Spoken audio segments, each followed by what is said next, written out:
Всем доброго утра. Уже утро раннее. Который час? Ну, без 15:06, собственно говоря.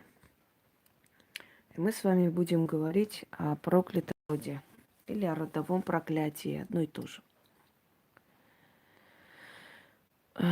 Об этом я много говорила, много сказано, и много где вообще сказано.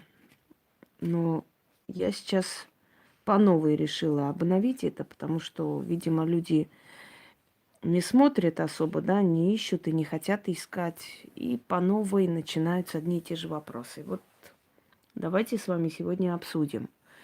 Проклятие рода, проклятый род, родовое проклятие, как угодно.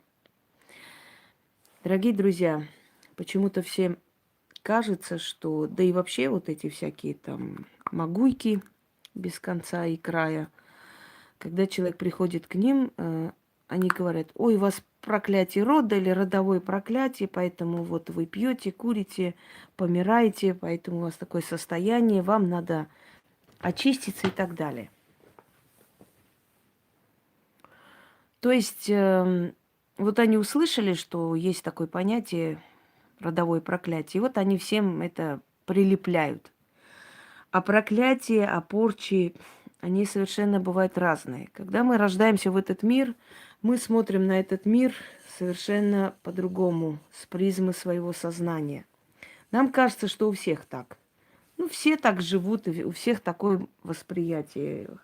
На самом деле восприятие мира совершенно разное у людей, у разных людей оно разное. И ну вот, пожалуйста, кто-то спустился сверху по свече. Да. Совершенно иное восприятие, дорогие друзья, у каждого человека. Каждый человек этот мир воспринимает через призму своего сознания. Одинакового восприятия не существует. Но людям кажется, что, ну, все так думают, у всех так же, как у меня. А на самом деле есть люди, которые вполне удачливые, их немало. Просто к ведьме приходят, как правило, люди, у которых есть проблемы. К ней не приходят приглашать на свадьбу, на день рождения, да, к ней приходят жаловаться на проблему жизненную. Проклятие рода – это очень своеобразная вещь, которая встречается не так часто, но оно присутствует. И люди с родовым проклятием, дорогие друзья, это не те люди, которые валяются под заборами с бутылками, которые абсолютно тупые существа, которые какие-то уродливые создания. Нет, совсем нет. Даже наоборот, это известные личности, это люди, которые добиваются успеха, это люди, которые очень многого могут достигнуть в жизни, люди, которые купаются иногда в лучах славы и в любви публики, но в какой-то момент их жизни все катится к черту, и все начинает уходить, знаете, как почва из-под ног. И люди с родовым проклятием встречаются среди известных людей.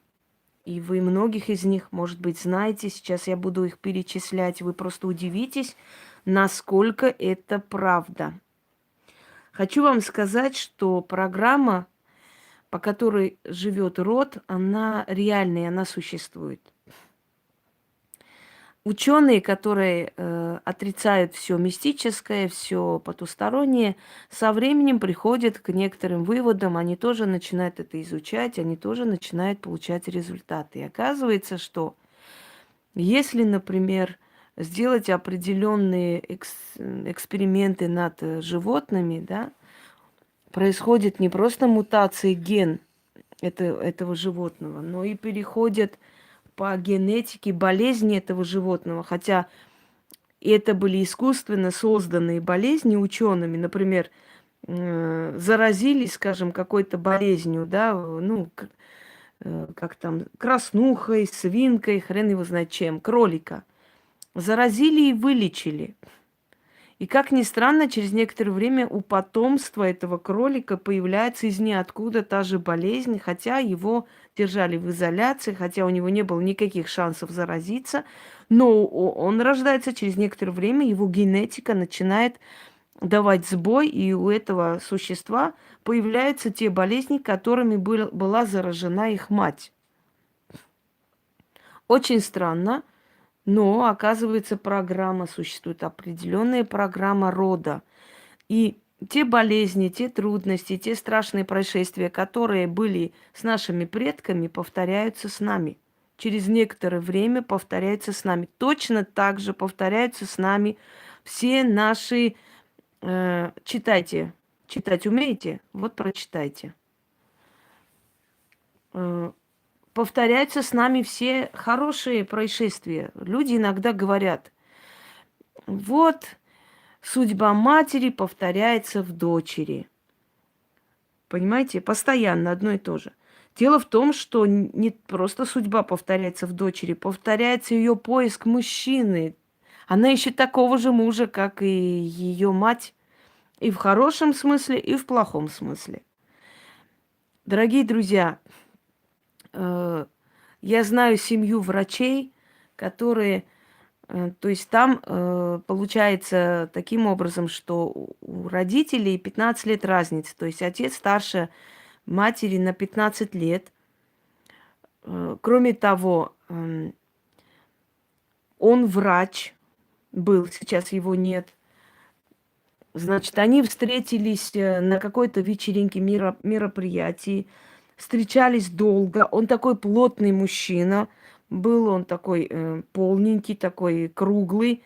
Она была, наоборот, миниатюрная, маленькая. И у них была очень просто своеобразная нежность, очень близкие отношения, очень дружеские отношения. И они до преклонного возраста были вместе. Хотя он умер, скажем так, не очень старым человеком, но она еще жива. И через некоторое время их дочь знакомится с коллегой отца, который точно так же на 15 лет с чем-то старше этой девушки, точно такого же плотного телосложения, отношения точно такие же, как у ее родителей, но единственное, что помешало, что он погиб.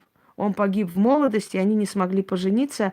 Она хоть и родила от другого ребенка, у нее жизнь не получилась, и она говорила, что я повторяла точно, то есть до мелочей судьбу своих родителей. То есть у меня была бы точно такая же семья, как у моих родителей, такая же любящая и прочее. Многие говорят, что это всего лишь пример перед глазами ребенка, поэтому ребенок подражает родителям. То есть он строит свою жизнь согласно сценарию, который видел в своей семье. Может быть, но не всегда это так. Чаще всего родовая программа повторяется в детях. Как была наша жизнь, какие были мы, наши дети повторяют, даже невзирая, не зная, какими мы были в жизни. Точно такие же гонения, точно такое же гнобление, точно такие же преследования, такие же обиды, которые были в мои школьные годы, перетерпевал мой сын. Хотя он знать не знал, там, как со мной было, как у меня было. И я видела точное повторение сценария с ним. Только единственное, что у меня не было советчиков, а здесь я была советчиком, понимаете? Я советовала, я вывела его из этого состояния, из этого кризиса. Он начал давать ответ, отпор, и он поменял свои взгляды. У меня не было, некому было это советовать. Мне все время как бы внушали, что виновата это я, и я неправильно себя веду, и не так делаю, как всегда. Потому что это легче простого сказать. Ты виновата, ты вот будь скромнее, будь тише, и не будет у тебя врагов, как обычно. Коммунистическое мышление. Но как повторяется этот сценарий? Потому что мы генетически похожие люди. Если мать не приняла сноху изначально, дорогие друзья, но сын защитил ее, да, все равно за нее заступился и все равно женился на ней, пройдет некоторое время, он будет делать точно так же, как его мама. в любом случае они все равно расстанутся. Знаете почему? Потому что они генетически связаны. Даже если мать не будет вмешиваться, предпочтения у них одни и те же. Просто разница в том, что та старше. Старше, и она э, уже формировалась как личность. А этот молодой человек еще многого не прошел. Немного пройдет, он приблизится к возрасту матери, даже не приблизится, может, через несколько лет, у него будут такие же претензии к жене, какие были изначально у его матери. Они генетически похожи. Не зря говорят, хочешь узнать свою жену в старости, посмотри на его мать.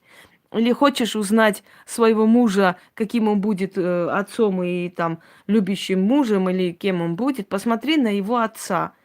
И как бы мы ни говорили, что нет, они разные люди, по-разному чувствуют, он не такой, как его родители, он хороший. Дорогие друзья, люди в древние времена были не дураки. Когда, выдавая замуж дочь, интересовались до седьмого колена, нет ли у них там в роду инвалидов, нет ли у них сумасшедших, нет ли у них алкоголиков, душевно больных. Они все это учитывали, когда выдавали свою дочь замуж. Потому что они прекрасно знали, что родовая программа повторяется, хоть ты тресни. Понимаете?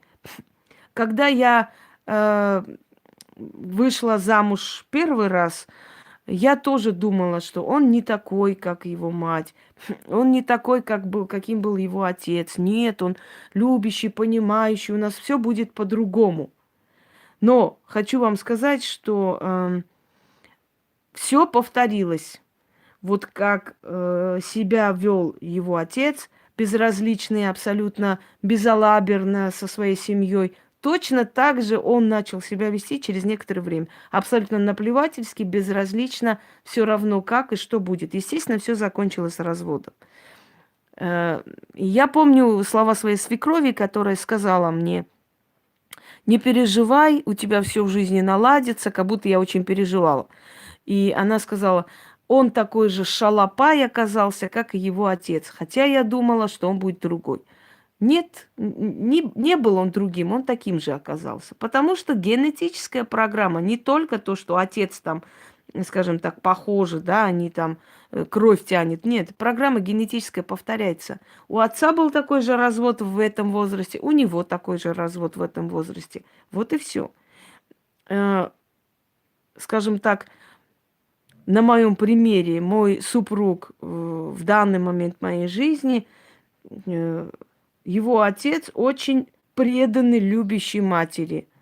И как бы он, скажем, не отличался характером, там, жизненными какими-то критериями от своего отца, но он точно так же, как его отец, просто прилипал к жене. Он точно так же ходит просто по пятам, иногда до раздражительности ходит по пятам. Он во всем советуется, он во всем спрашивает, узнает мое мнение. Он полностью и целиком просто во всем, знаете, как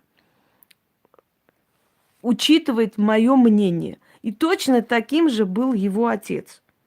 Точно такое же уважительное отношение, точно такой же преданный и точно такого же типа человек. Хотя они люди разных поколений, по сути, да. Он сын, он в 21 веке живет, он немножко по-другому жил свою жизнь, он много чего прошел больше, чем его отец.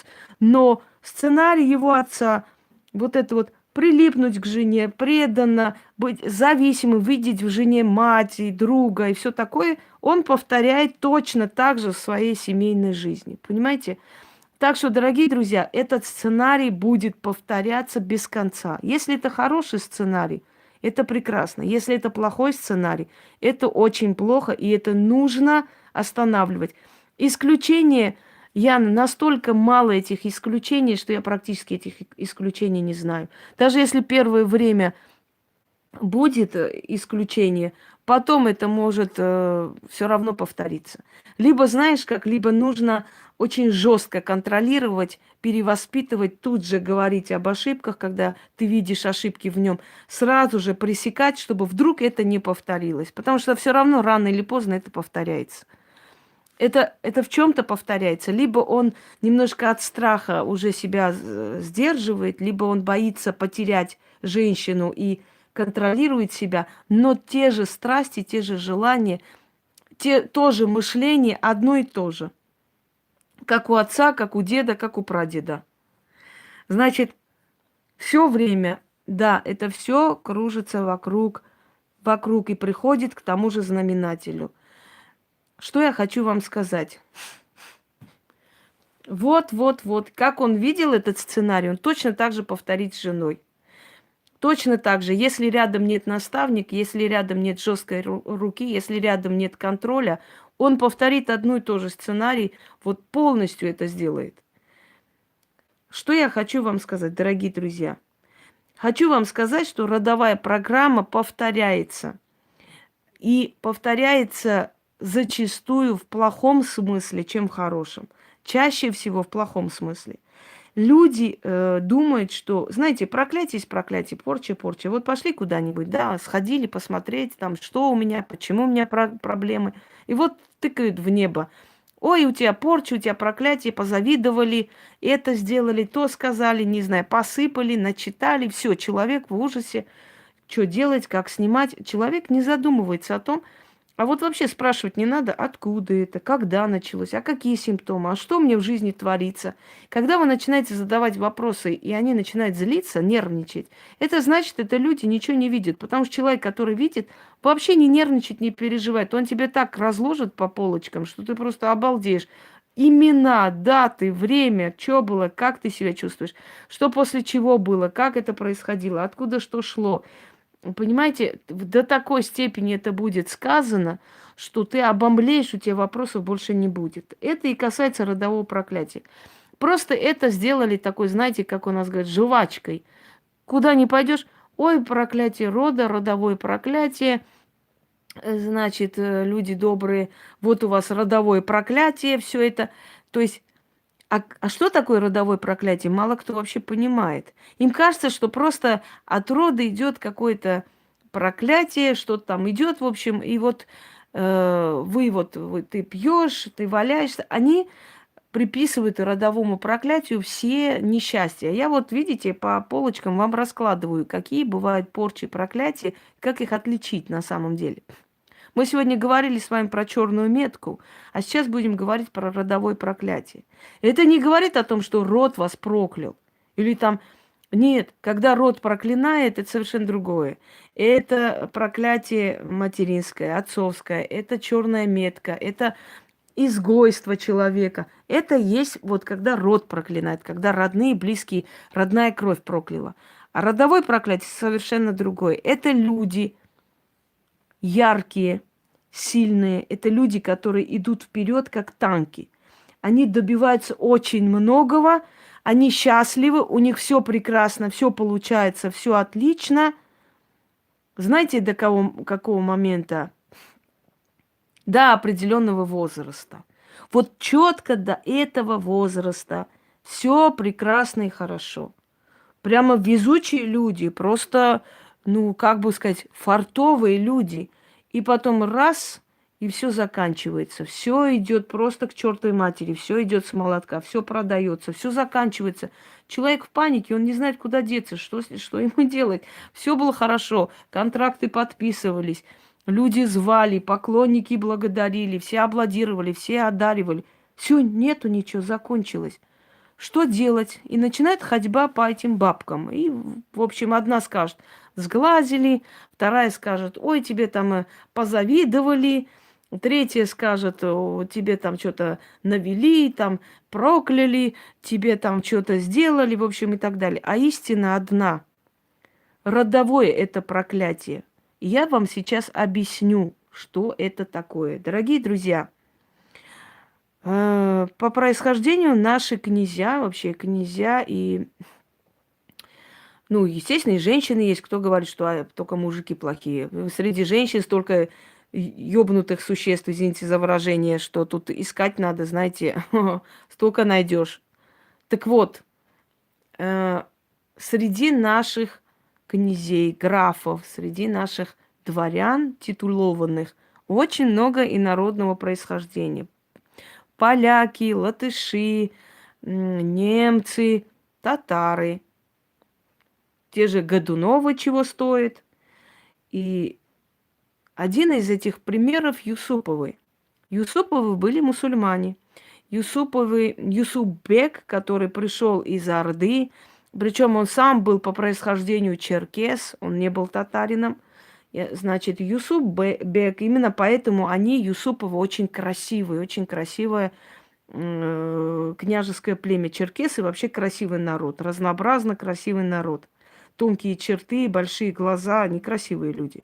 Так вот, что случается, значит, с родом Юсуповых? Они живут в России, они живут, подчиняются своим законам, они мусульмане, у них к ним никаких претензий, им никто не мешает. Есть личная родовая мечеть Юсуповых, они идут туда, молятся и так далее. Живут по своим законам и здравствуют. Так вот, во время Великого Поста приглашают один из князей Юсуповых, патриарха, к себе и угощает гусем. Патриарх, думая, что это рыба, ест, и после, когда понимает, что его обманули, но не обманули, может, не знали просто.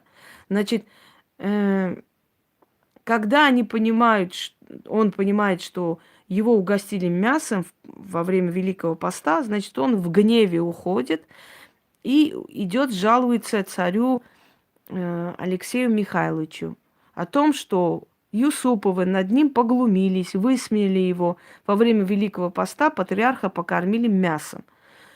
Подзывает к себе, значит, царь Алексей Михайлович и в гневе ему говорит, что он ему дает 3 дня на раздумье. Либо он меняет свою веру и становится христианином, либо убирается из русских земель и при этом оставляет все свои имущества, деньги, поместья и все такое. Что это было? Реально ли, действительно ли Алексей Михайлович хотел, чтобы они стали христиане? Или он просто хотел испытать веру человека, насколько человек предан своим корням, что откажется или примет вот это?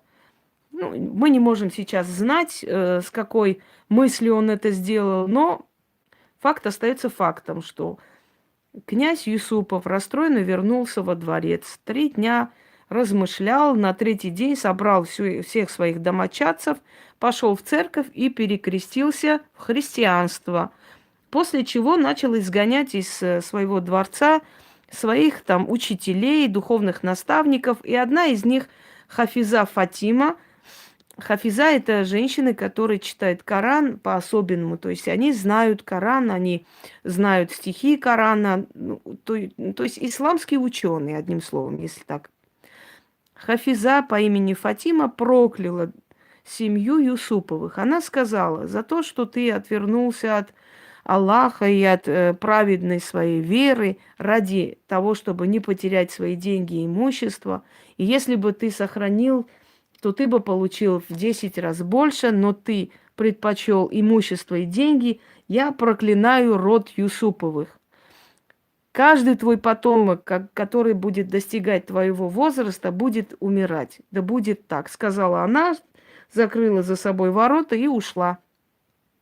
Князю Юсупову в тот момент было 33 года. Переломный возраст, кстати. Вот что случается у них в роду. Мужчины, доживающие до 33 лет, умирают. Они умирают то от болезни, они умирают то от катастроф, они то, значит, с войны не возвращаются. Ровно 33 года Юсуповы умирают. Значит, этот род пытался всячески себя это снять. Они строили храмы, они отдавали в церкви большие поместья, они открыли благотворительные фонды. Бесполезно. Ничего не помогало. Как вымирали, так и вымирают. В данный момент проклятие рода Юсуповых уже немножко перешло от стадии смерти к стадии болезни. До 33 лет они вполне успешные люди. После 33 лет начинаются у них бесконечные болезни, бесконечные трудности, без конца и края. Они лечатся, они меняют себе кровь, они по всем странам ездят, чтобы поправить здоровье. У них очень слабое здоровье после 33 лет. Есть даже такой генетический теперь термин болезнь рода Юсуповых или Юсуповская болезнь, так называют болезнь, которая по неизвестным причинам преследует род. По неизвестным причинам люди в какое-то время, то есть момент вот возраста, начинают заболевать этими болезнями. Так вот, дорогие друзья, есть определенный возраст в каждом роду. Если человек до 30 лет, до 40 лет успешный, нормальный, все у него хорошо, прекрасно, и в 40 лет все начинает рушиться, у них родовое проклятие. Я как-то смотрела, ну, по работе была на кладбище, естественно, и вижу такой своеобразная плита, могильная плита, 4 фотографии мужчин.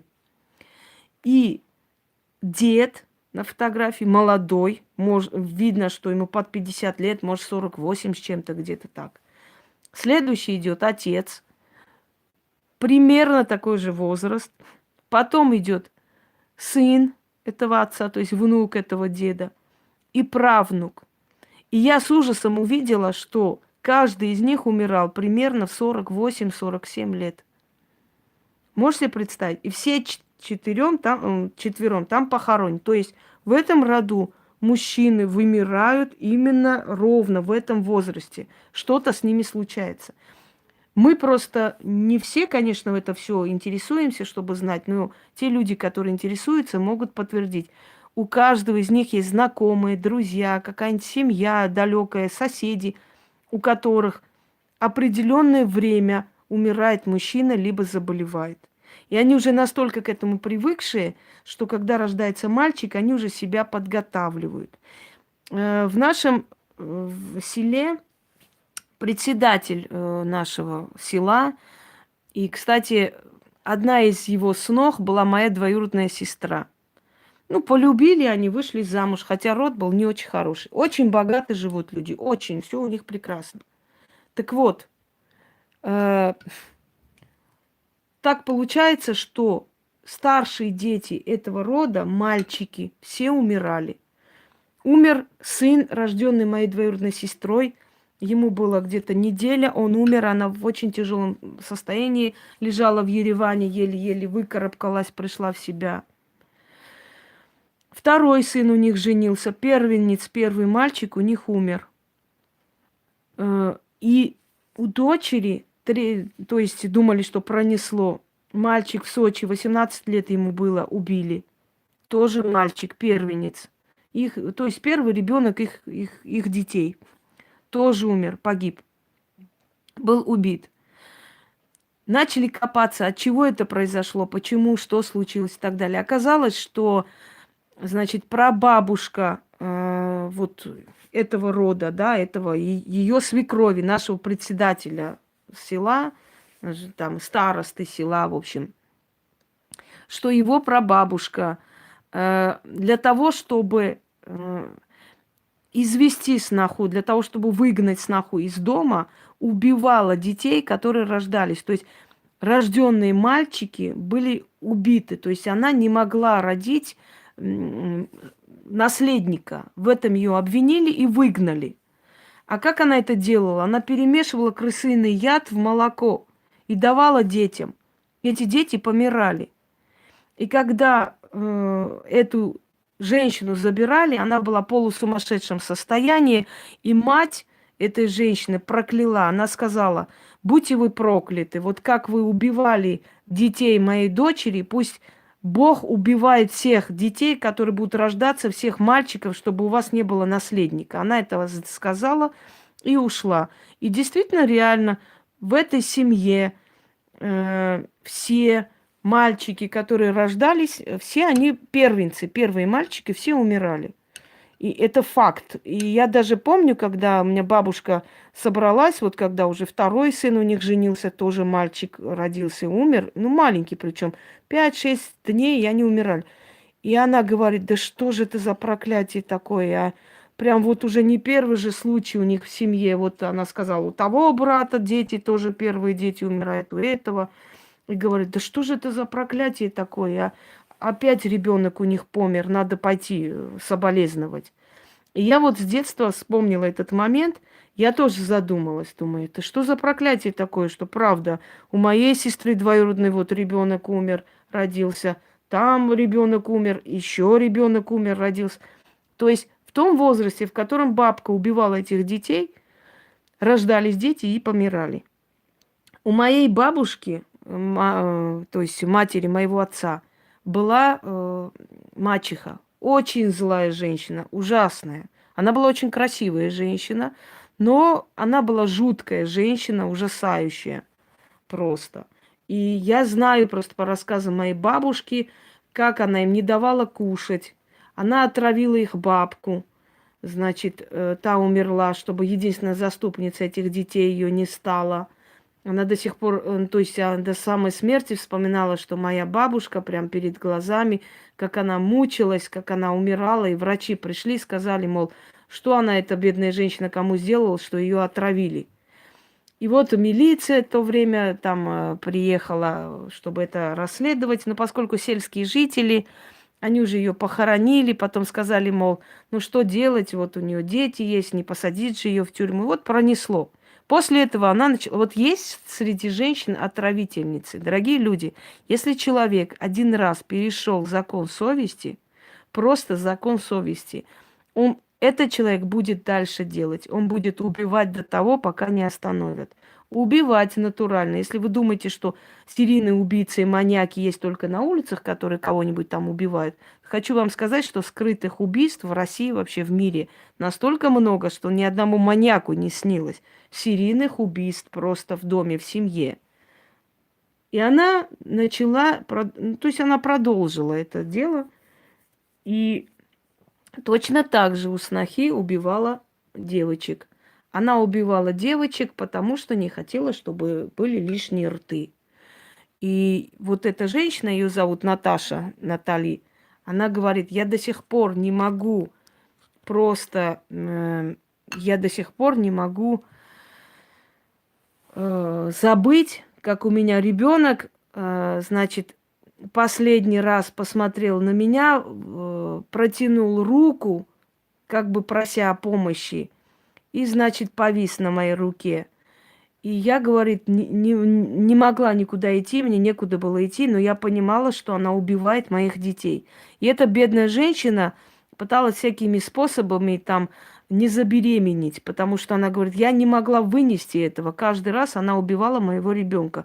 Она убила 4, там 5 детей. Хочу вам сказать, дорогие друзья, что эта женщина умирала очень страшной смертью. Она гнила живем. Она лежала почти полгода. Она просто живем гнила, понимаете?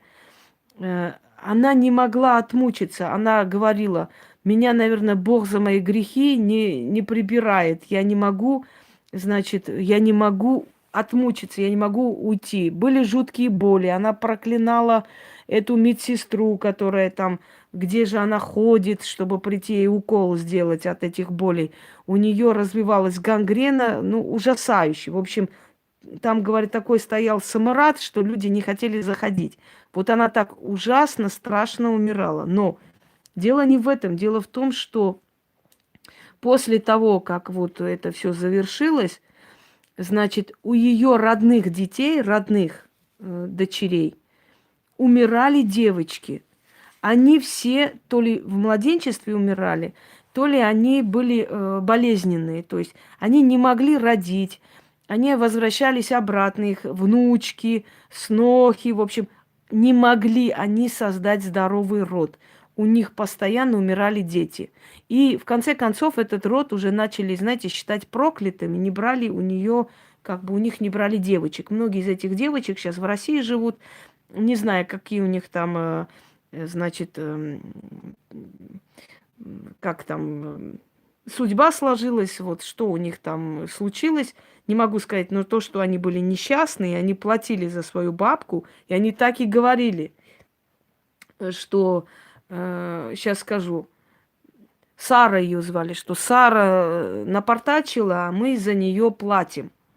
И я помню, что они ходили к одной женщине, сказали, что хотят очень снять вот это все. Женщина сказала, что она за это не возьмется, потому что 7 поколений должны расплачиваться за души этих детей. Но, Яна, знаешь как, есть женщины-терпилы, а потом такие женщины, которые сами отравляют, они очень хитрые. Они очень хитрые. И говорит, что я боялась даже дома кушать хлеб. Я с ужасом ела, когда наливала она суп нам всем. Я с ужасом, у меня руки дрожали, я все время думала, сейчас съем и умру.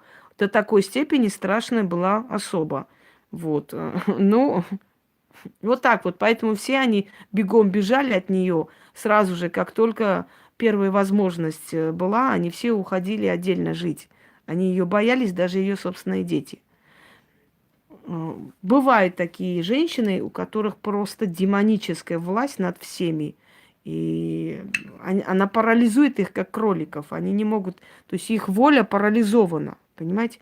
Тут нету безумия. Тут есть абсолютное, как сказать, желание властвовать любыми способами. Она будет контролировать, она будет регулировать, сколько кому рожать и так далее. Итак, дорогие друзья, родовое проклятие – это когда люди до определенного возраста живут и здравствуют, когда у них дела идут хорошо, когда у них все прекрасно и как бы особых таких мучений нет, и после определенного возраста у них все катится к чертям. В проклятых родах много вдов, в проклятых родах много ранней смерти. Проклятые роды совершенно не пьющие, не курящие, не алкоголики, не наркоманы, чтобы вы знали. Что не надо искать, что если вот род вырождается, это совершенно другое. Род, когда вырождается, это иное проклятие. Это не родовое проклятие, это проклятие, которое, знаете, идет именно на голову семьи. То есть семья не выживает, эта семья вырождается.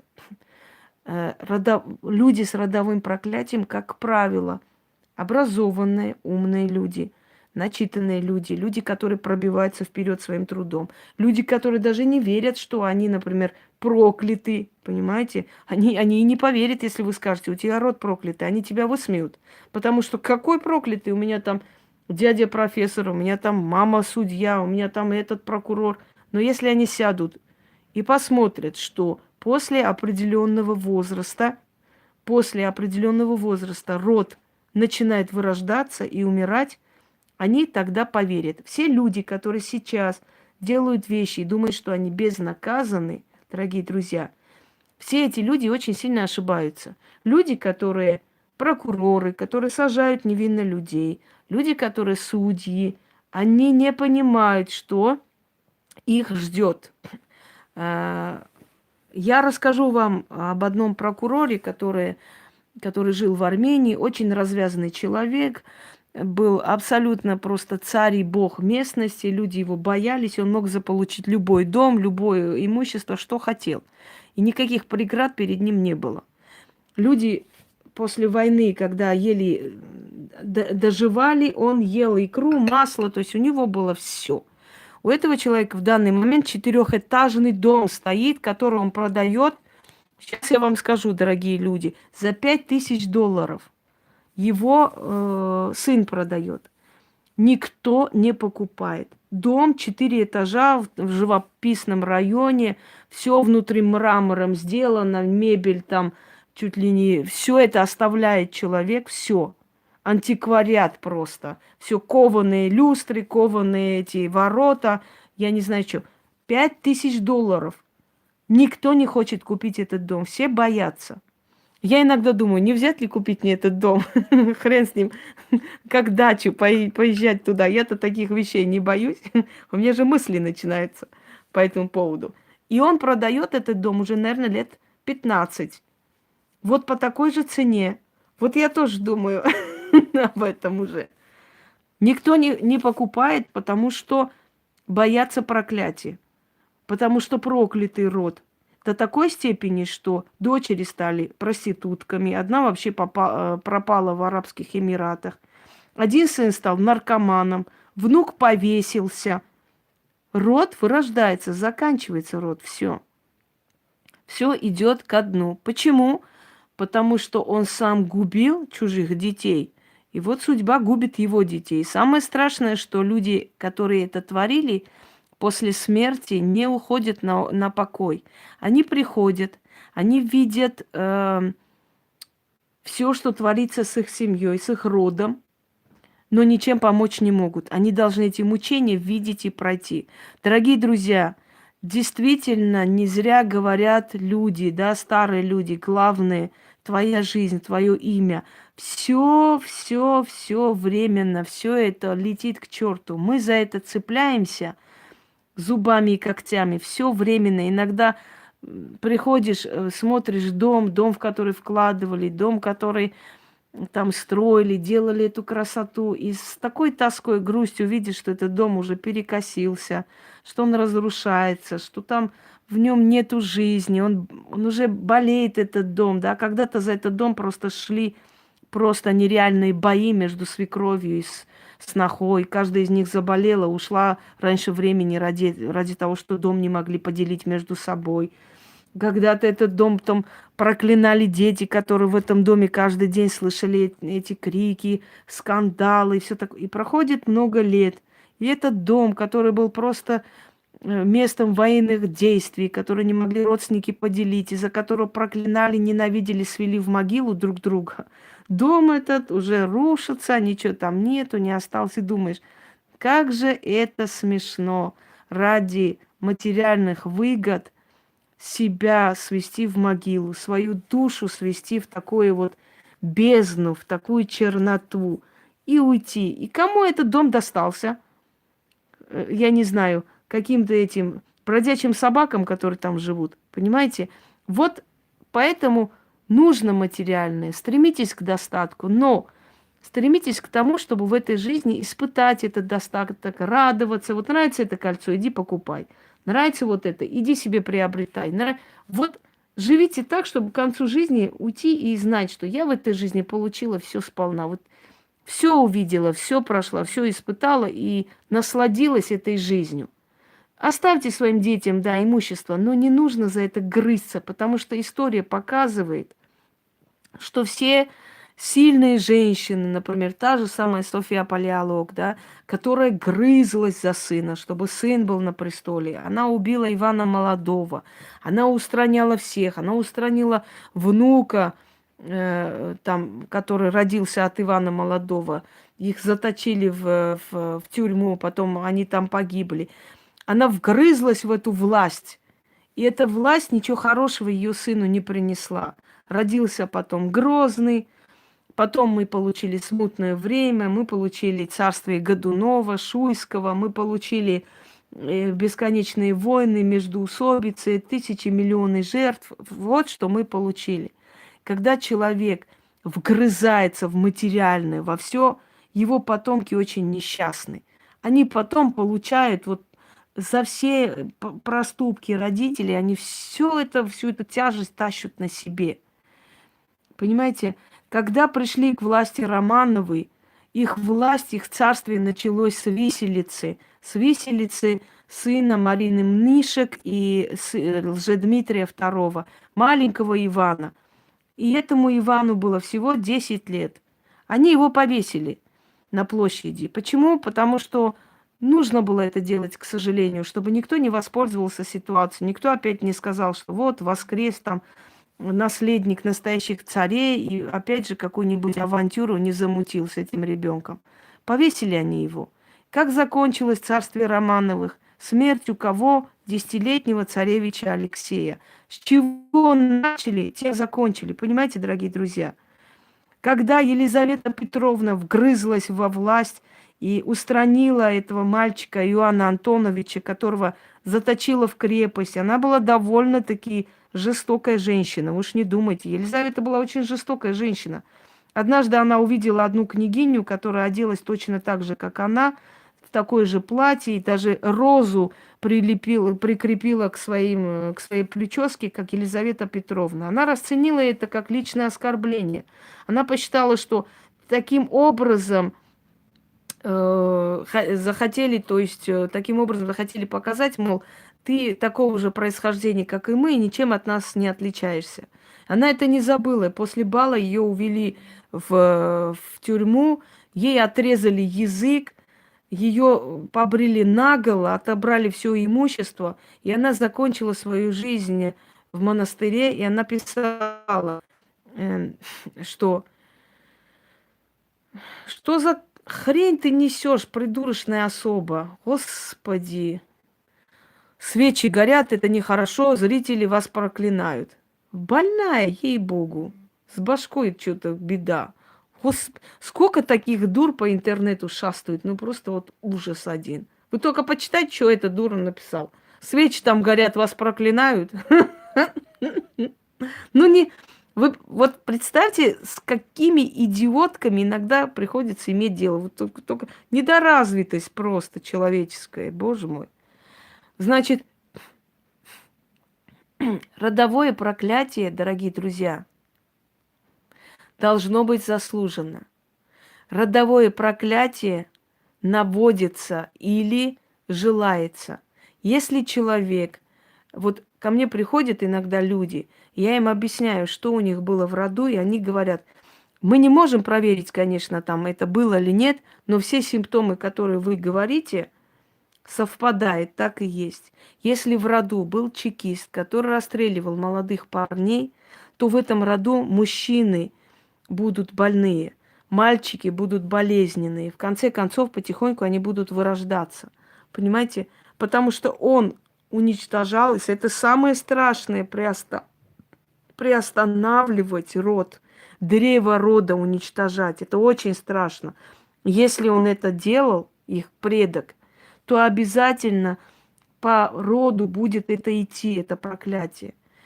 Проклятие царей Аршакидов, которые правили в Армении. Так получилось, что один из предков царей Аршакидов уничтожил полностью целую династию. И, в частности, уничтожил, то есть, одного из представителей этой династии, последний, который был, ему было 30 чем-то лет. Кстати, они были родственники. Это был мой род, откуда мы происходим, камсараканы. Он полностью почти уничтожил камсараканов, и последнего он изгнал из земель, ему было под 40 лет. Хочу вам сказать, что цари Аршакида с тех пор не видели покоя и радости в жизни. Его самого заточили в крепость в Персии. Персидский царь Ездыгерд заточил до конца своих дней в крепости. Его сына, царя папа, отравили. Его внука отравили примерно в том же возрасте. То есть цари Аршакидской династии были очень несчастны, потому что говорят, что женщина, главная, то есть матерь из семьи Камсаракан, была ведающая женщина, сильная женщина. Про нее писали «Великая госпожа». Она прокляла их перед смертью за все, что было сделано с ее родом. А на самом деле преследовали этот род совсем незаслуженно. Это была ужасная зависть всех князей и властимущих, потому что камсараканы были знамениты. Камсараканы были родственники Каменных, правившие в Византии. Камсараканы были военачальники, они были передовые, в общем, люди и очень сильный род. Видимо, вот эта зависть, ненависть к моему роду на самом деле генетически продолжается до сих пор. И все эти, знаете, по происхождению быдла начинают просто по генетической памяти ненавидеть мой род и меня, наверное, тоже, потому что мои предки еще с тех времен подвергались этим гонениям. Один из моих предков был сейчас Григор Магистрос, которого потом церковь канонизировала как святого человека, хотя изначально его обвиняли в колдовстве. Он открыл в Армении школы астрологии, а потом открыл обсерваторию. Он обучал разным наукам и так далее. И его пытались всячески оттуда вытравить, обвиняли в колдовстве, в еретичестве, чего только там не делали, понимаете? Да. Ну да, от свечей. Ну это дебилизм полный, конечно. Так вот, проклятие рода, дорогие друзья, нужно заслуживать. Если человек не виноват, сколько бы ни прокляли его род, ничего с этого как бы не выйдет. Из-за зависти, ненависти, проклиная род человека, невозможно ему что-то нанести. Человек должен совершить определенный проступок. Например, род Кеннеди, может быть, где-нибудь еще услышите. Я говорю, это известные в истории вот проклятые роды, поэтому не только я это говорю. Значит, это много где можно услышать. Род Кеннеди, который был проклят. Почему был проклят, дорогие друзья? Смотрите, Джон Кеннеди был убит, Роберт Кеннеди был убит. Одна из их дочерей покончила с собой. Сын Джона Кеннеди буквально в 2000 каком-то году разбился, если помните, с женой и со свояченицей. Вертолет упал. Значит, еще 3-4 молодых смертей. Практически в роду Кеннеди уже никого и не осталось. А почему они были прокляты? Прокляты они были потому, что их прадед, который был плантатор, заделал ребенка, то есть загулял с женщиной, с молодой крестьянкой. И когда он должен был жениться на более родовитой женщине, когда она пригрозилась, что, скажем так, обязательно все узнают об этом, он заточил ее в монастырь, где ее заморили голодом. И она там умерла. И вот в том возрасте, в котором он это сделал с этой женщиной, в том возрасте у них в роду погибают мужчины. Сначала Джон, потом Кеннеди, потом их сын. И дальше пошло-поехало. Молодые люди то кончали собой, то умирали от рака, то еще что-нибудь случалось. Все друг за другом уходили. И родовое проклятие закрепили за собой и усилили после убийства Мерлин Монро, которая сначала была любовницей Джона, поняв, что он не хочет бросить свою жену, скажем, Жаклин, да, потому что люди, понимаете, люди, которые в политике, это не те люди, как мы с вами. Они ради своих погон, ради своего положения, ну, всех поубивают, передушат, и поверьте мне, они не потеряют это положение ни в какую, потому что они по-другому свою жизнь не представляют. Тот, кто один раз знаете, умеет командовать, да, научился, он уже не хочет оттуда слазить. Поэтому он все сделает, чтобы остаться у власти. Так вот, когда она вначале была любовницей Джона, потом она загуляла с Роберт и увидела, что ни тот, ни второй не собирается на ней жениться, она сказала, что через несколько дней пригласит корреспондентов к себе в дом и все про них, всю подноготную расскажет. Но я думаю, что не надо быть гением, чтобы знать, что с ней потом случилось. Вот. Естественно, она умерла, ее перевозили от морга в морг, пытались по-всякому скрыть все эти следы, и потом даже запретили вообще похоронить, запретили. То есть не то, что похоронить, запретили похороны пышные, значит, делать, и запретили людей вообще приближаться. 5-6 человек всего лишь, актрису, которая была всеизвестная, да, отвезли и похоронили, собственно говоря, все. Естественно, была дура, а что я могу сказать? Жалко ее. Была ухоженная, красивая, такая миловидная, но дура тупоголовая, потому что если ты говоришь, что ты сейчас пойдешь и про президента и генерального прокурора всю подноготную расскажешь и надеешься, что после этого ты будешь жить, мне кажется, это, ну, даже, я даже не знаю, какое должно было случиться чудо, чтобы ее там не тронули. Так что, дорогие друзья, родовое проклятие вполне реально. То же самое касается и Онасисов. Да, если знаете, когда Онасис не женился на Марии Каллас, и она от нервов, от боли этой, от перенапряжения потеряла голос, она прокляла род Онасисов. Она сказала: мой голос отомстит Онасису за эту боль. После чего, что случилось, значит, с семьей Онасисов, мы знаем. Дочь Онасиса покончила с собой в молодости, внучка увлеклась наркотиками, сестра Онасиса повесилась, и вот так и пошло-поехало. Вот, то есть род начал расплачиваться за вот эти, за эту боль, которую причинили они Марии Каллас. Но Онасис ее настолько любил, видимо, просто женился на Жаклин по определенным своим политическим целям. Он ее настолько любил, что попросил вот после смерти своей, чтобы принесли букет цветов. Да, да, да, жена Кеннеди, Жаклин, вышла за Анасиса. Попросил привезти после его смерти букет цветов на могилу Марии. И вот после того, как он умер, по его распоряжению, по его завещанию, каждый день рождения Марии Каллас от Анасиса приносили, ставили букет цветов на ее могилу. Вот я не могу понять, да, вот скажите мне, пожалуйста, почему люди вот намеренно себя мучают? Ведь просто, ну, непонятно, они женятся по каким-то определенным, скажем, по какому-то умыслу, желая как бы, ну, вот какую-то проблему решить. А по сути они становятся очень несчастливы.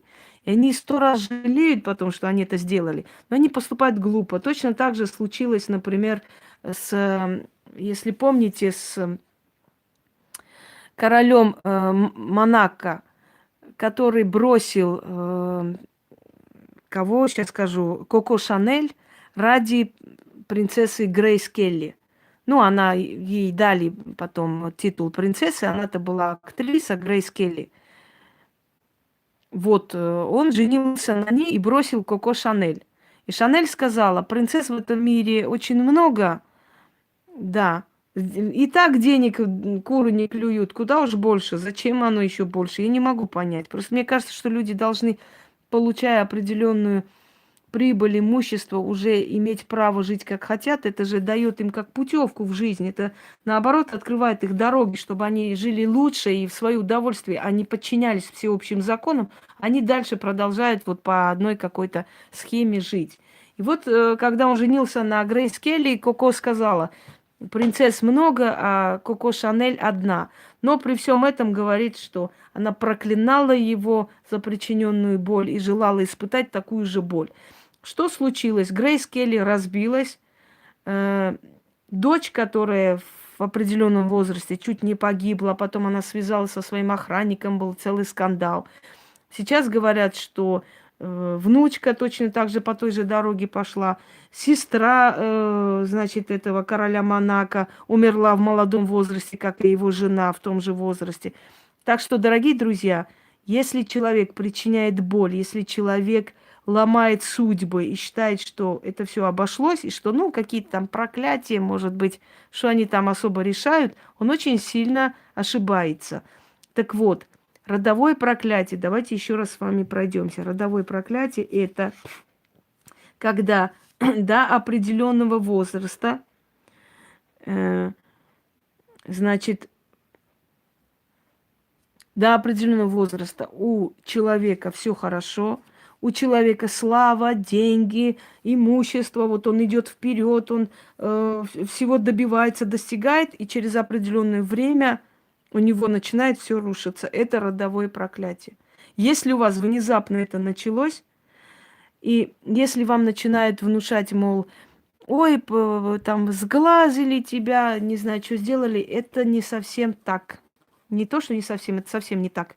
Это родовое проклятие. И самое интересное, что проклятые люди встречают друг друга. Они соединяются. Как ни странно, но проклятый человек притягивает такого же проклятого человека. И они вместе еще хлеще и хуже живут. Это во-первых. Во-вторых, человек, у которого родовое проклятие, выходя замуж, приносит очень много несчастья этому мужчине. Практически закрывает его финансовые дела. И хоть мужчина очень любит эту женщину, но каждодневные скандалы, нервы, нервотрепки, они расстаются. Как только они расстаются, у него начинается хороший период. То же самое касается и женщин. Мужчина с родовым проклятием, если приходит в вашу жизнь, он может быть очень любящий человек, он может быть отличный человек, нежный, понимающий, но у вас жизнь останавливается, у вас ничего никуда не двигается. У вас начинается раздражительность, злость, вы начинаете срываться в доме, вы начинаете сходить с ума, нервы, нервотрепки. Потом вы расстаетесь. Вы расстаетесь, и начинается другая жизнь. У вас начинается новый период, вы начинаете зарабатывать, подниматься, все хорошо. Но вы любите человека, и вы не можете от него отказаться. Тайком встречаетесь все равно. Но стоит вам еще раз пустить его в свою жизнь, у вас опять начинается одно и то же, и опять начинается все это кружиться. Ангелина, если бы это невозможно было изменить, я бы людям не говорила вообще об этом. Понимаете? В прошлый раз, когда я черную метку я объяснила, что такое, тоже мне были вопросы. А это можно изменить? Возможно ли? А как вы считаете, разве не этим я занимаюсь полностью? И не только я. То есть я говорю о том, что может у человека быть и с чем люди обычно обращаются, и как это распознать. Вот о чем я говорю. Если бы это невозможно было изменить, я бы не сказала вообще об этом. Зачем об этом говорить и расстраивать людей? Согласны? Так вот, пока у этого человека вы не снимете, не уберете родовое проклятие, у вас с ним не будет счастья. Я просто знаю по себе. Понимаете? В моей жизни, в моей судьбе, когда появился человек, естественно, что со мной жить не очень легко. Я очень требовательный человек. Понятное дело, меня терпеть непросто. И знаете ли, если люди скажут, что у них там в жизни благодать, любовь, все прекрасно, это смешно. У всех у нас бывают и стычки, и злости, и бывает, что мы друг на друга и орем. У каждого человека. Но факт в том, что с появлением этого человека в моей жизни у меня очень многое произошло. Очень много изменилось в лучшую сторону. Его заслуга, не скажу его, моя заслуга, но он принес определенную положительную энергию в мою жизнь, некую динамику, понимаете, двинулась с мертвой точки. То есть до этого почему-то этого не было. Ну, я точно так же старалась и работала. Но была отрицательная динамика. Значит, люди, которые находились рядом со мной, вампирили меня. Значит, люди, которые были рядом со мной, были прокляты. И от них это исходило. И они приносили в мою жизнь, скажем так, неудачи, не желая того. Есть женщины, которых бросают, плачут, мужчины с ума сходят, но не могут с ними жить, они их бросают. Рано или поздно. Это заботливые женщины, хорошие, добрые, но они их бросают, при этом умирая без них, сходят с ума, и там начинают пить, выпивать, но говорят, я не могу без нее жить, но и с ней у меня не получается, я не могу с ней тоже жить. Понимаете? Невозможно, как только мы с ней вместе, у меня дела все рушатся, как будто кто-то специально это делает. Так вот, дорогие друзья, это тоже тот же самый случай, когда у человека есть проклятие рода, он невольно приносит несчастье людям, не желая того просто. Да, вот я эти симптомы для этого и говорю людям, я для этого и объясняю это все. Понимаете? Я для этого и подразделяю это все, я для этого и разжевываю это все, чтобы люди понимали, у кого что на самом деле происходит. Потому что в наше время, и да и вообще во все времена бывали очень сильные практики, а бывали те, которые просто, ну, скажем так, сами не понимали, что несут, да, лишь бы кто-нибудь там пришел карты кинуть, еще что-нибудь. Так вот, только сильный практик может вам полностью рассказать, что у вас есть. Пускай кто-нибудь посмеет из тех, кто ко мне обратился, сказать во всеуслышание, что я не увидела их жизнь вот полностью, как будто я с ними жила. Понимаете, только когда вам полностью, меня слышите или нет, полностью скажут, что у вас происходит, по полкам расставят вашу жизнь, вот только тогда к этому человеку идите доверяйтесь, потому что только у таких людей есть связь с миром духов. Если у человека есть связь с миром духов, он может вам помочь. Если этой связи нету, как бы этот человек красиво ни говорил, какие бы интересные вещи вам ни рассказывал, это бесполезно. У него нету связи с духами. Он просто знающий человек, он просто, может быть, образованный человек, может быть, что-то там, ну, читал, начитанный. Я не говорю, что они там все тупицы. Нет. Но связи с духами. Только духи говорят, что у человека в судьбе. И если духи говорят, значит, у человека есть связь с духами, значит, у человека есть разрешение, есть сила и позволение вам помочь. Не каждому человеку можно помочь. Я вам говорю, я вам могу дать самые сильные ритуалы на земле, Но если вы не практик, у вас это не сработает. Вы не сможете ничего сделать.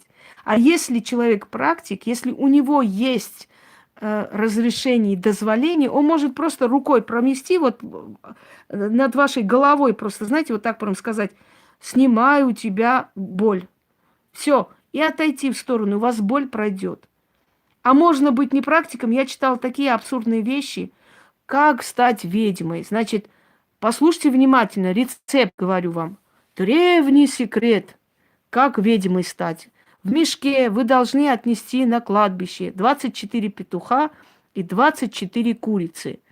12 ночи, ровно в 12 ночи, вы должны резать этих петухов и кур, развести костер посреди, значит, кладбища, бить в бубен, ходить вокруг, там, подзываю мертвых и так далее. Вы только представьте эту херню. 24 курицы, 24 петуха в мешке тащить на кладбище. Это раз. Как их можно тащить, я не могу понять. Это хорошо, ладно, предположим, кинула в какую-нибудь тачку и притащила. Но в 12 ночи эти куры, вы представляете, какой крик там будет стоять на кладбище? Это же меня этот, как его, сторож кладбища солью выстрелит мне в одно место. Знаете, как буду я, товарищ Сахов, спасибо, я пешком постою. Потом, курицы же не стоят смирно, чтобы ты им рубила шеи вот спокойненько. Вот и все. То есть я хочу вам сказать, что нету такого рецепта, как становиться ведьмами. Ведьмами рождаются. Другое дело, когда человек развивается, интересуется, хочет в своей профессии быть лучше, больше читает, больше смотрит. Я вам скажу по секрету одну вещь, и это правда.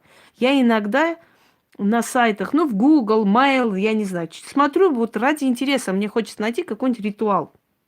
Но какой у меня есть, я набираю такой же, ну, или похожий, например, вот снять там такое-то. Я думаю, мне интересно, а есть такой вот, может, есть какой-нибудь, скажем так, может, есть какой-нибудь другой ритуал такого же типа, ну, другого автора, мало ли. Интересно же, правда? И вечно я натыкаюсь на свои работы. Я вспомнила, один раз уже говорила, когда Агата Кристи должна была ехать куда-то, ну, по делам несколько часов в поезде, и она решила купить какую-нибудь книгу, чтобы почитать на досуге.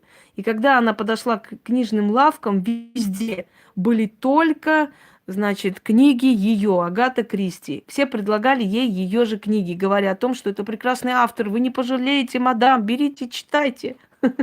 Она когда сказала, что она читала, мол, там ничего особенного нет, ее там чуть не избили.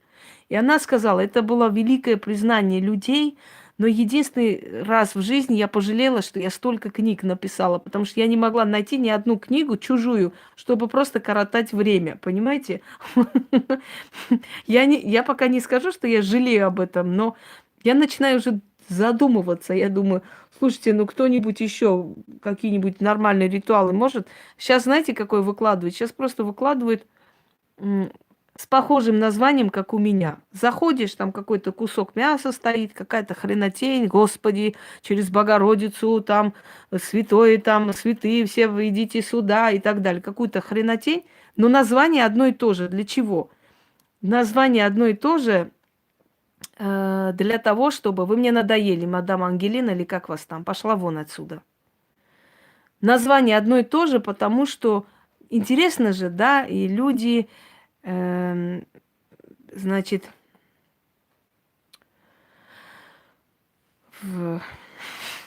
бегут смотреть. Но эти люди, вот эти пустоголовые люди, которые берут такое же название, как у меня в ритуалах, не понимает одну вещь, что когда они пишут, например, снять материнское проклятие и какую-то хренотень там выдают, рядом идет ролик Инги Хосроевой «Снять материнское проклятие».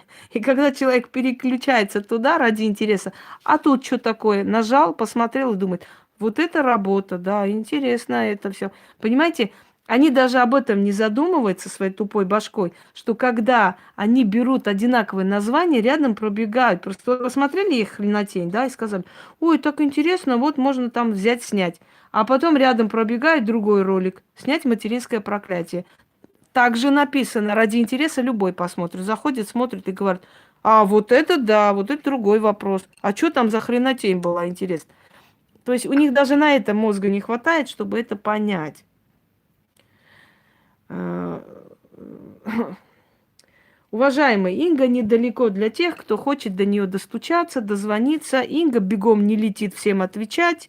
Некоторые начинают писать, я 100 раз говорила. Потом ставят, значит, вопросительные знаки 100 штук. Мол, знаете о чем? То есть о том, что, мол, ну где ты, что ты не отвечаешь? То есть я такая пацанка, знаете, в 6 утра должна бегом побежать и быстренько, значит, отвечать, потому что мне же написали. А вы знаете, сколько мне пишут? Вам показать, сколько тысяч в день мне пишут? Если кто-то хочет, поверьте мне, он найдет ко мне дорогу. Обязательно в день по 40 раз напишет, но он достучится до меня, и я ему помогу. И это и есть, скажем так, естественный отбор. Потому что человек, который один раз написал и месяц ждет, пока я отвечу, этот человек помощи не получит. Пойдемте далее. Значит, проклятие рода Лагидов, Клеопатра. Дорогие друзья, у Клеопатры мало кто знает, что у Клеопатры бабушка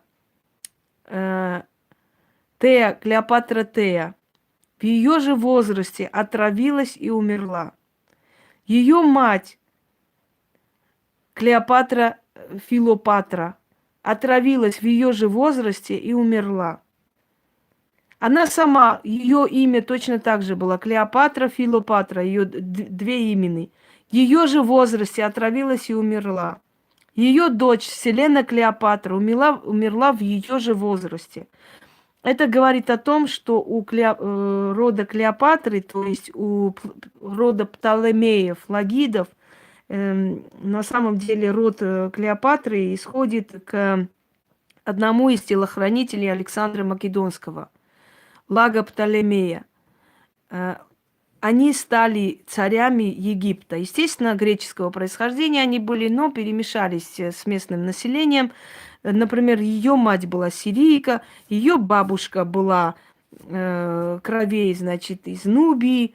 Различные там перемешались крови и получились такие интересные лица. Хотя она не была совершенно красавицей, но она была настолько соблазнительная умная женщина, что в истории ее описывают вечно как красавицу. Ну да ладно. Когда она, ее прабабушка, прапрабабушка, то есть Клеопатра, Филопатра, вышла замуж за их прадеда Лага Птолемея, он захотел жениться на своей любовнице. И из-за этого отравил ее ядом. И умирая, она прокляла и сказала, все женщины твоего рода пусть будут прокляты за мою кровь. Так и пошло. Все женщины рода Клеопатры в возрасте Клеопатры умирали, причем от яда. Или отравливались, или они сами травились, или они кончали собой и так далее. Проклятие рода Лагоптолемеев продолжалось очень долго и закончилось, собственно говоря, на Клеопатре и ее дочери, потому что дальше уже правление берут совершенно другие люди. Кого еще? Например, Айсидора Дункан. Айсидора Дункан тоже была одна из жертв родового проклятия. Я же говорю, это люди, которые сияют на небосклоне, все у них прекрасно и хорошо. Но в определенное время у них все катится к черту и заканчивается. Дело в том, что отец Айсидоры Дункан был известный банкир, который открыл огромный банк. Туда люди носили деньги. И когда потом он их обманул, и эти вкладчики искали его везде, не смогли найти, в конце концов он повесился от страха. Он повесился. Через некоторое время вешается в том же возрасте брат Айсидоры Дункан. Дункан сияла вся, она была известная актриса, ее все любили, обожали. Но ближе к возрасту своего отца она теряет своих детей, маленьких детей, которые скатились вместе с машиной, скатились в реку Сена и там утонули. И она сходила с ума. Она для утешения забеременела от другого мужчины, чтобы родить ребенка. Может, этот ребенок даст ей силу жить. Но этот ребенок родился и через несколько дней умер. Через некоторое время она начала выпивать, она начала вести разгульный образ жизни. Она хотела всячески забыться, но это не получалось. И в конце концов мы знаем, как нелепо она умерла. У нее был длинный красный шарф, который она все время привязывала к шее. И во время вождения автомобиля шарф запутался в покрышке машины и задушил ее. И вот она умерла точно так же, как умерли ее отец и брат. Понимаете, и в возрасте своего отца она была задушена шарфом и умерла точно так же, дорогие друзья. Это и есть родовое проклятие. То есть хочу вам сказать, что люди с родовым проклятием вполне успешные. Люди с родовым проклятием до этого возраста, до возраста их предка, до того возраста, когда их предок либо покончил с собой, либо заслужил это проклятие на свою голову, они очень успешные. Но потом в один момент все катится к чертям, все разрушается, все ломается, все поганится, и в итоге приходит в конце концов смерть. Но не всегда, чтобы родовое проклятие было смертельным. Иногда программа смерти переключается на смертоподобную жизнь. Понимаете? Просто смертоподобная жизнь. Как бы есть жизнь, ну и нету его. Вот. Эрнест Хемингуэй, который пережил смерть отца. Отец застрелился в молодом возрасте, покончил с собой. И Хемингуэй дал себе слово, что у него никогда этого не будет, что он никогда на такой шаг не пойдет. Ну и что вы думаете, в возрасте отца он покончил с собой. Через некоторое время покончил с собой в возрасте отца его младший брат. Потом их двоюродная сестра. И вот так вот в роду Хемингуэевых поехало вот это самоубийство. И продолжается это по сей день, в принципе. То есть родовой брак, мы поневоле повторяем судьбу своих родственников, своих предков, если наши предки в какой-то момент, вот во время какого-то возраста были прокляты. Вспомните фильм «Угрюм река». Помните, когда он взял проклятое золото, золото, которое отбиралось у людей, которых разбойники убивали, рубили там топорами и так далее в лесах. И когда было сказано, что это золото проклято, и этим золотом нужно делать благотворительность или что-то еще, он прибрал к рукам, да, по-моему, Прохор Громов, или его отец был Петр Громов. И они стали известные, очень богатые люди, торговцы, значит, они стали хозяевами рудников и так далее. Но принесло ли им это счастье? У них в семье было безумие, у них в семье были смерти, ничего хорошего это не принесло, и ничем хорошим это не закончилось, к сожалению, да? Мы об этом знаем. То есть проклятый род или заслуженное проклятие, или наведенное проклятие на род, это непременно через определенный промежуток времени, после процветания, после удачных там жизненных периодов наступает абсолютное разрушение всего. Очень много известных людей, которые были очень сверкали просто на небосклоне, у них было все хорошо и прекрасно, друг за другом начали умирать в семье. Вспомните Рудольфа Нуриева, у него вообще был свой остров. Он свой остров купил собственный и жил припеваючи. Через некоторое время он ни с того ни с сего умер. Говорят, что там ударился очень сильно, после чего у него коленная чашечка воспалилась и так далее. Так вот, точно так же умер его младший брат, точно так же, оказывается, умер и их, скажем так, что я хотела сказать, их отец. Люди, которые в подвалах расстреливали молодых людей и работали в НКВД, в ЧК, и думали, что все это сойдет с рук, потому что у них же, как бы, скажем так, власть, все у них прекрасно, столкнулись с тем же родовым проклятием их потомки, у которых мужчины начали рождаться и умирать, и спиваться, и через некоторое время вешаться, и прочее, прочее. О чем я хочу вам сказать, дорогие друзья? Не верьте всем подряд, которые вам сразу указывают на родовую порчу. Если у вас в жизни изначально был жуткий период, ничего хорошего не было и никаких достижений, и вы бьетесь, знаете, с ветряными мельницами всю жизнь, это не родовое проклятие, это, как правило, черная метка. И черная метка идет совершенно по-другому, по другим причинам. Если же у вас в жизни все было прекрасно и хорошо, и вдруг в семье начались смерти, значит, в семье начались просто э, лишения, вдруг все начало уйти с молотка, если вы начали беднеть, если вы начали болеть всей семьей, друг за другом лишения и всякое-всякое, это есть родовое проклятие. То есть вы достигли того возраста, в каком возрасте ваш предок был проклят и наказан. И вы с того возраста точно так же наказаны. Если он в этом возрасте погиб, не обязательно, чтобы вы погибли в этом возрасте.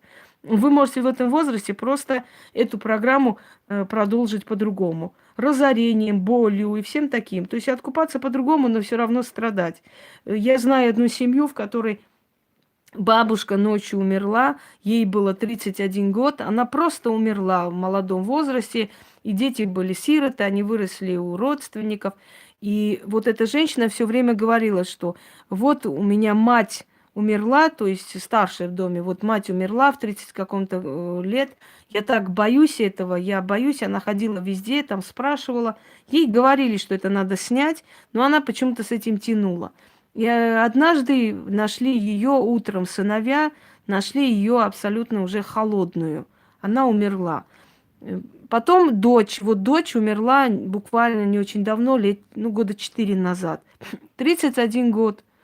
У нее брат в Армении служит в этом, на границе, и происшествие какое-то произошло, он пропал, не могли его найти, позвонили, говорит, что у нее, доброе утро, что у нее там, ей очень стало плохо, в общем, она прям позеленела, через некоторое время сказали, что брат вышел на связь, все хорошо, жив, здоров, не переживайте. Она ничего не сказала, но утром ее нашли мертвой, ей 31 год, Марина ее зовут. Нету ее. Маленькие дети остались со свекровью, с мужем. Очень переживает. Ушла она. Ушла точно так же, как ушли бабушка, мать. И в отличие от бабушки и матери, она в это все не верила. Она говорила, что магия это все предрассудки, ерунда это все. Она была учительница. Мы в 21 веке живем, и во всякую хрень не надо верить, и все такое. И она сама умерла в 31 год. Некоторые сказали, ну, там же причина была вроде бы, как бы, знаете, ну, она переживала за брата, резко плохо стал. Какая разница, если время пришло, ее забрали вот таким образом. Она была упертая, она была сильная, не хотела уйти. Точно так же по той же программе, как ушли бабушка и мать, да? И вот ее забрали вот так вот. Происшествие произошло, ей стало плохо, жутко. Она стала крутить в голове все, что угодно, думая о том, может, мой брат в плен попал, может, его убили, может, его зарезали, чего только с ним не сделали. Она прокрутила эти все сцены в голове, и она точно так же по тому же сценарию ушла. Просто иногда бывает, это смешного, люди, знаете, доходят, что вот у меня-то вот не такие обстоятельства, как у моей бабушки, поэтому у меня такого не будет. Так эти обстоятельства к вам приведут, если по роду положено это испытать, пройти, они тебе приведут эти обстоятельства, и ты это пройдешь. Как миленькая пройдешь без своего желания. Хочу сказать, что очень жаль, потому что я говорила ее свекрови, что без ее желания можно это снять. Она ее боялась, побаивалась, что я боюсь скандала, если она узнает, будет очень плохо. Но вот люди иногда ждут, пока это случится, только после этого верят, что да, это так и есть. Что такое родовое проклятие? Напоследок скажем. Как это проявляется? Из-за чего это происходит? Это посыл. Это определенный посыл, дорогие друзья. Это определенный посыл и определенная программа. То есть, если у человека забрали из дома сына в каком-то возрасте, да, работники ЧК, НКВД расстреляли. Женщина пришла забирать тело. И она прокляла их. Она сказала, пусть ваши сыновья умирают такими же молодыми, чтобы ваш род закончился, как мой закончил, чтобы в вашем доме была такая же боль, как я испытываю, чтобы вы прошли такое же, что я испытываю и так далее. Она все это высказала, сказала, отвернулась и ушла. Сработала справедливость вселенская. Вселенская справедливость есть определенная программа, которая активизируется, как только человек незаслуженно обидел другого человека. Это и есть та самая карма, знаете, это и есть та самая карма, которая называется, как вам сказать, которую так часто используют. Карающая Матерь Вселенная, понимаете? Карающая сила, карающая рука мироздания. Ты действительно ни за что обидел человека. Ты действительно отнял жизнь невинного человека. Ты действительно сделал больно. Ты действительно убиваешь детей кого-то. Ты действительно выгнала сноху ни за что. Она не виновата, сломала ей жизнь. Ты действительно обманул женщину, оставил ее с ребенком.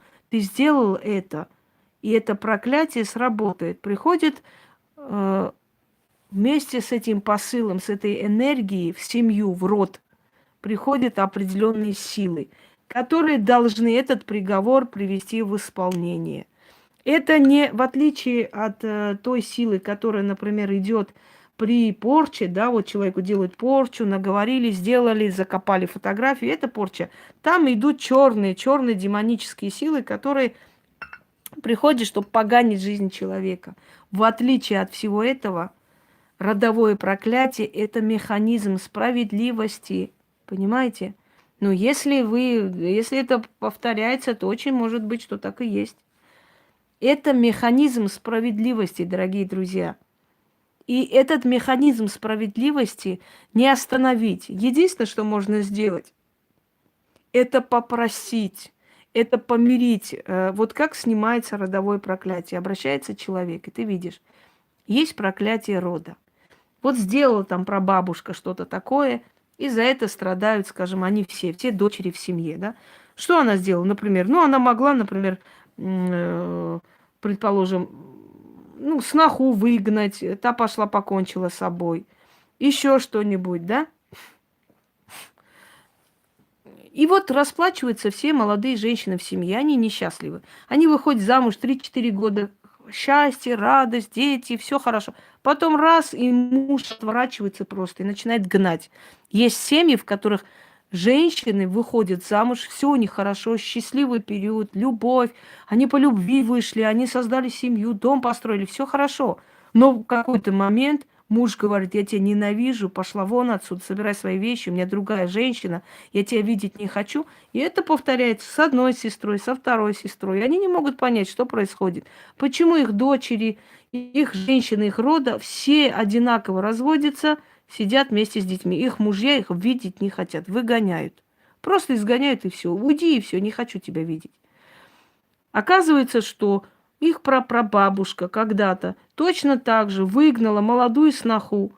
Сказала: пошла вон отсюда, не хочу тебя видеть. Пока, значит, сын был там где-то на войне или где-нибудь еще, она ее выгнала, та пошла повесилась.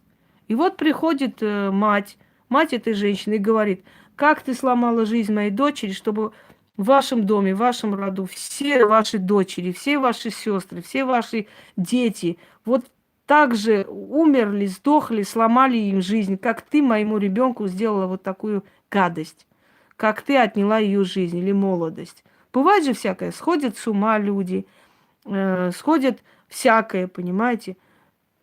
Если бы она не прокляла, и все равно бы сработала эта вселенская справедливость, все равно бы сработала, с большей вероятностью сработала бы.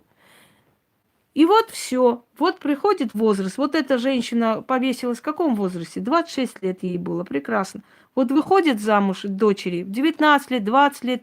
Счастье, радость, танцуют, любят друг друга. Ребенок родился, дом построили. Вот муж работает в хорошем месте, машину купили. Наслаждайся. Подходит к 26 годам у нее возраст. И муж говорит: я нашел другую, убирайся из моей жизни. Подводят все к тому, чтобы в 26 лет ее жизнь разрушилась. Вот точно так же, как разрушила жизнь той самой женщины, с которой так обошлась их бабка. Понимаете? Вот что происходит, дорогие друзья. Происходит вот это. Понимаете? Если мужчина бросил женщину, и та не смогла разродиться и умерла вместе с маленьким ребенком, очень большая вероятность, что в их доме все младенцы будут больные. Всех их будут по больницам возить туда-сюда. Кто-то умрет, кто-то выживет, но они все будут рождаться с очень большими... Бумеранг тут ни при чем. Бумеранг оставьте в покое. Бумеранга не существует. Это все выдумки. Бумеранга нет. Есть люди, которые рождаются в этот мир для того, чтобы сами наказывать кого-то своими руками. И тогда для них бумеранг не срабатывает. Это вселенская справедливость, та самая карма, о которой вы говорите. Карающая матерь, рука справедливости Вселенной, которая приводит в исполнение. Обязательно. Любой человек, который сегодня делает беззаконие, думая, что его дети обеспечены, все у них хорошо, он власть имущий, ему сейчас никто ничего не сделает, он прав. Сейчас ему никто ничего не сделает, но сделают с его детьми, отыграются на его детях и внуках. Так вот, приходит когда человек и говорит, и мы видим, что есть проклятие рода. Что надо делать? Вот, предположим, вам привожу пример вот этой семьи, да, этой бабки, которая выгнала, и у всех этих дочерей вот такая несчастная судьба. Как это убрать? Это вселенская справедливость. Ты не имеешь права убирать вселенскую справедливость или отрицать, или отсекать. Ты можешь делать только следующее. Помирить ту душу, которую обидели предки этого человека, попросить прощения и сказать этой душе, что сказать этой душе, что они свое наказание уже получили. Уговорить, попросить эту душу, помирить эти души и отпустить, то есть закончить срок проклятия. Кроме того, если силы приводят вас к ведьме, к сильной ведьме, к той, которая умеет, знает, что делает, это говорит о том, что срок вашего проклятия подходит к концу. И они хотят, чтобы вы откупились напоследок, и они вас оставят в покое. Понимаете, дорогие друзья? Такое тоже есть. Так вот, порчи бывают разные, проклятия бывают разные. Мы будем с вами, здравствуй, Ольга, мы будем с вами обсуждать все эти моменты. Кстати, Оль, вот хорошо, что я тебя увидела, спасибо большое. У тебя на канале уже 10 тысяч человек. Я нечаянно там зашла, смотрю, обомлела. Это очень огромная работа, огромное тебе спасибо, правда. Многие взяли делать мои каналы, да не все достойно это повели. Так что я это ценю, вижу, просто иногда не обижайтесь, я очень такой круженный человек, я иногда забываю, как меня звали вообще, не то, что там кому-то писать и сказать. Но я это очень вижу и ценю, на самом деле. Я очень ценю ваши ритуалы, которые вы выкладываете, скажем, в гостиной показываете. Мне очень приятно, когда Марина делает эти все ритуалы, сама делает и показывает людям. Это, знаете, как это сборник просто, когда человек сам делает и показывает, как надо это делать, чтобы люди, которые хотят это сделать, поняли, каким образом. Иногда люди не могут ориентироваться, что, как, чего. Когда сохраняете мои работы, потому что они тоже нужны, их тоже смотрят, и люди иногда ищут, скажем, и натыкаются на дочерние каналы, уже оттуда видят, понимают, где мой основной канал найти, все так. Это очень большая работа, спасибо большое. Те, которые изначально открывали эти каналы для того, чтобы мне понравиться или с какой-то целью, не знаю, а потом взяли, удалили, понимаете, к этим людям у меня абсолютно никакого ни претензий нет, ни обиды нет, ничего. Я считаю, что уважать таких людей нельзя. Потому что человек, пусть лучше, знаете, говорят, лучше вообще не начинать, чем наполовине бросить. И вот поэтому те, которые начали и ведут, спасибо большое. Да, да, я знаю, конечно, это настоящие люди, это действительно так и есть. И всех, поэтому я все это ценю, правда, спасибо огромное. Это очень большой труд, я бы одна не справилась. Сколько меня удаляли, сколько всего делали, я бы действительно не справилась одна, и это вне сомнения. Если бы люди вот не проявили такое вот рвение, такое желание сохранить мои труды, я бы одна не справилась. Потому что столько было сделано гадостей в мою сторону, что я уже со счета сбилась, сколько раз пытались меня вообще убрать с Ютуба. Ну, хрена с два они угадали, конечно. В любом случае, попытки были. Пусть пытаются. Знаете, Александр Македонский сказал следующую фразу: «Никогда не сдавайся, и увидишь, как сдаются другие». И это правда. Это не в моем характере сдаваться, но в любом случае очень неприятно, когда твои труды исчезают, правда? В любом случае. Вот, что я хочу вам сказать, дорогие друзья. Когда у меня спрашивают, а вот это возможно остановить, вот вы рассказываете, если бы это невозможно было остановить, я бы об этом вообще не говорила. Я просто вам рассказываю, чтобы вы были более грамотны, чтобы вы не попадались везде и всюду, скажем, знаете, чтобы не попадались во всякие капканы, чтобы вы не верили первому встречному, который вам скажет: ой, у тебя, милая моя, родовое проклятие, вот это самое, поэтому ты с рождения ничего не можешь добиться. С рождения не можешь добиться, это черная метка. Жизнь против тебя во всем и вся, это отцовское проклятие. В жизни не устраивается с мужчинами, ничего не получается, это материнское проклятие. Замуж не можешь идти, это называется печать одиночества или вековуха. Это все разные вещи. Понимаете, нельзя все смешивать в одну кучу. Если человек не поймет, что у тебя, не сможет это вылечить и помочь. Некоторые говорят, ясновидение не обязательно, у каждого свой путь развития, не знаю, какого там развития, ясновидение значит не обязательно. Здравствуй, Наталья. Я спрашиваю, если ясновидение для ведьмы не обязательно, то как она может понять, что у тебя и как помочь? Скажите мне, вот ты идешь к врачу и говоришь: доктор, вот я болею, кашляю, я не знаю, что у меня. И доктор говорит: я не буду диагнозы ставить. Здравствуйте, Хавзат. Потому что диагнозы я не обязан видеть, знать, вот, болезни, да, разбираться. Ну, может быть, ты беременна, может быть, простыла, может, у тебя настроение плохое, я не знаю. Вот тебе лекарство, там, выбирай, какое хочешь, пей, что-нибудь пройдет. Это одно и то же. Сказать, что у ведьм не обязательно что должно быть ясновидение. Это смешно. Не зная причину, как можно вылечить человека. Не видя ничего, это означает, что у тебя нету силы, что это означает, что у тебя нету связи с духами. 1 на 1 000 000, чтобы тебе не показали человека, и то есть причины.